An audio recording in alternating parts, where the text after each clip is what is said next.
Argentina showed grinta last night against Chile, getting a late winner thanks to Lautaro Martinez. And Peru, they just decided to implode against Canada. Let's run the intro and talk about the games.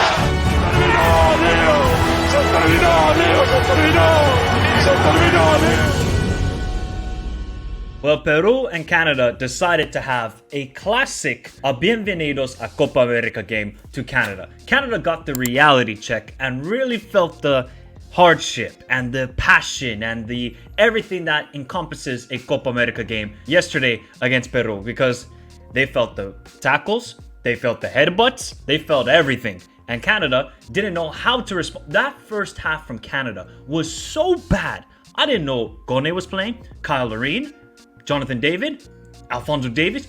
I don't think anybody in that first half for Canada played well. I think both teams were suffering from the heat. I mean, the heat was so bad that the linesmen also collapsed. That's how bad it was. Now, you got to think to yourself, if you're CONMEBOL, you got to be smart. Kansas City's probably going to be hot as heck in the summer. Schedule it somewhere else. But, you know, CONMEBOL at it again.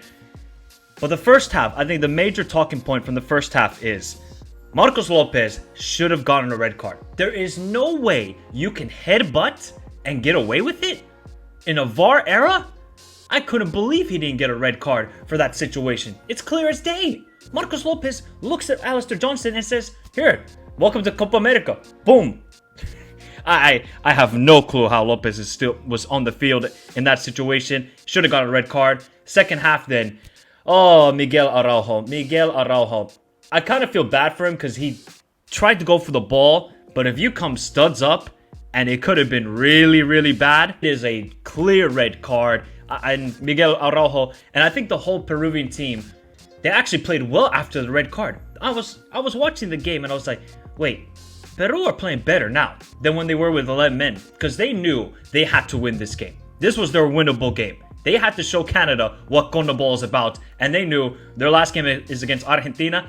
Yeah, Peru don't have a chance of winning that game. But unfortunately for Peru, they're going up against a very talented Canadian team. And the thing for Canada is the subs. The subs, and Jesse Marsch, he might have gotten his tactics all wrong in the beginning of the game, but his subs were so key. Bringing on Osorio, who was much better. Kone was having a disaster class, and Jesse Marsch realized that and said, Osorio, you got to come onto the field and give some control in this game, have some good defensive work, and Osorio was really good in that situation. But again, Jacob Schaffelberg must start the next game.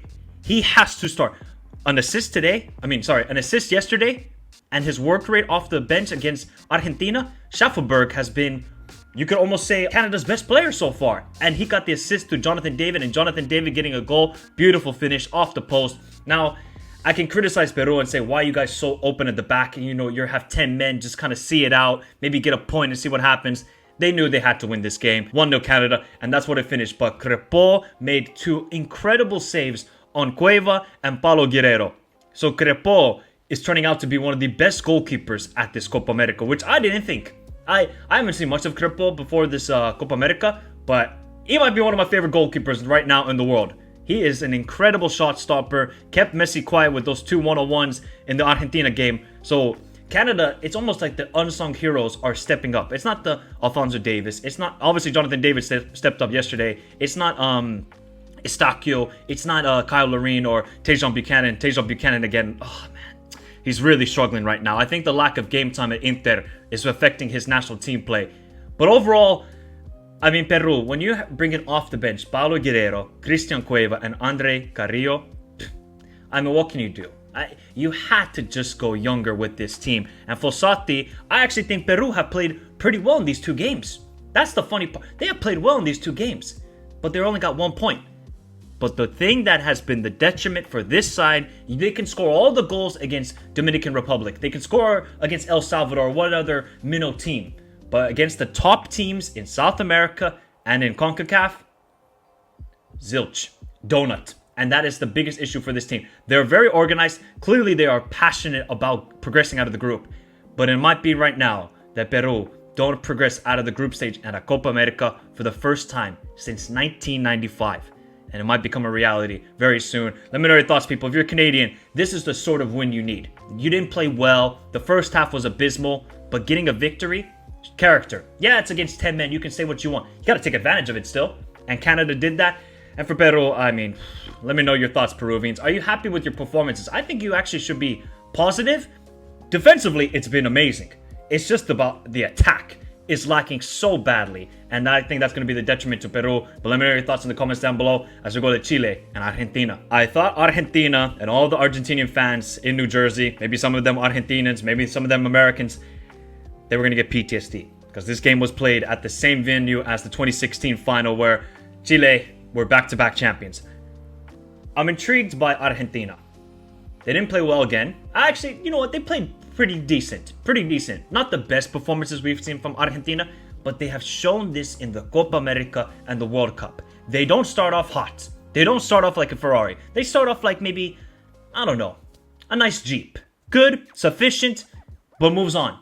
And that's what Argentina are doing. They had to show character once again, and that is the one thing I always appreciate about Argentinian football. They show character. No matter what, if they're playing bad, they're getting frustrated, they're going to suffer, and that is another DNA of Argentinian football. Suffer. The fans have to suffer. Chile, who had their first shot in the 70th minute, and we'll get to more of the controversial moments because I'm pretty sure some people want to talk about it.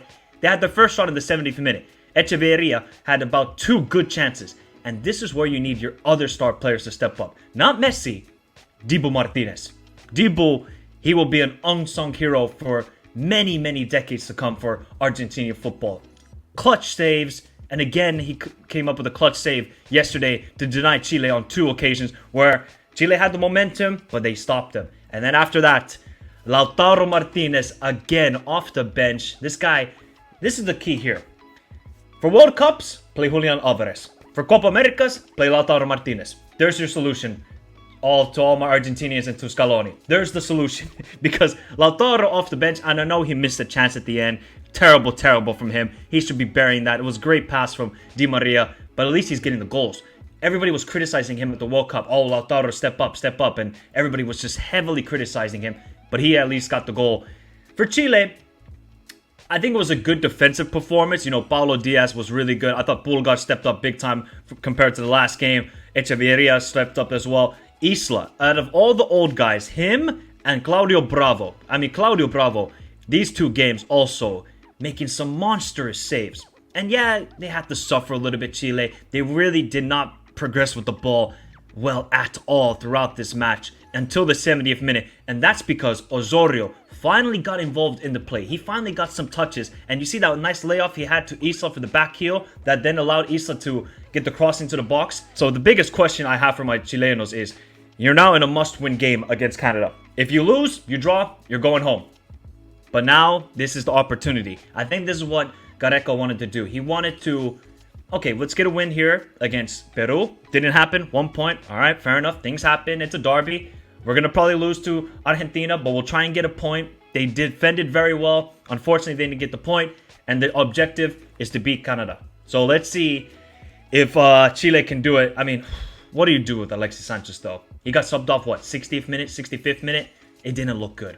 Again, man, the legs are starting to show for Sanchez. Eduardo Vargas, really quiet throughout the match, I thought. Maybe you got to think to yourself, maybe start Brereton Diaz. So I want to hear your thoughts, Chilenos.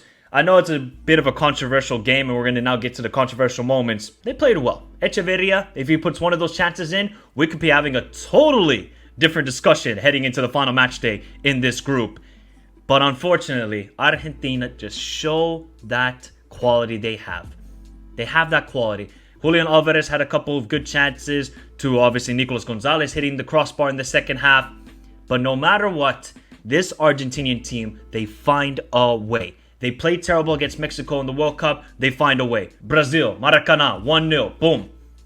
That's what I appreciate a lot about this side.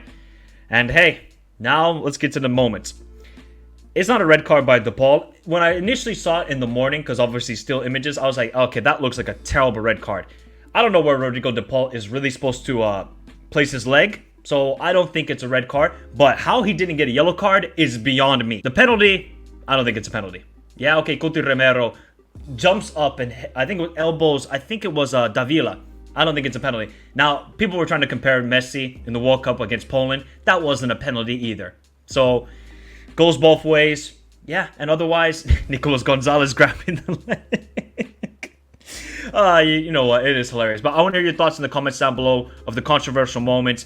Do you think it was a red card? Do you think it was a penalty? Or do you think people are trying to clutch at straws and say, downplaying this Argentinian side? You have to give them credit. They created all the chances. They controlled this game. They were just unlucky they hit the post and the crossbar. But at the end of the day, Argentina get 3 points, and now Chile are in a must-win game against Canada. And I want to know, will Chile do it? Let me know your thoughts, people, because right now, I think that game is going to end 1-1. So there's Copa America Daily Recap, Day 6. We're getting closer and closer to the end of the group stage, people. And obviously tomorrow, we got Ecuador versus Jamaica and Mexico against Venezuela. So join me for tomorrow's recap of Copa America. Have a beautiful day. Stay safe in this crazy world. Remember to hit the like button. Subscribe to the channel if you're new around here if you want more Copa America content.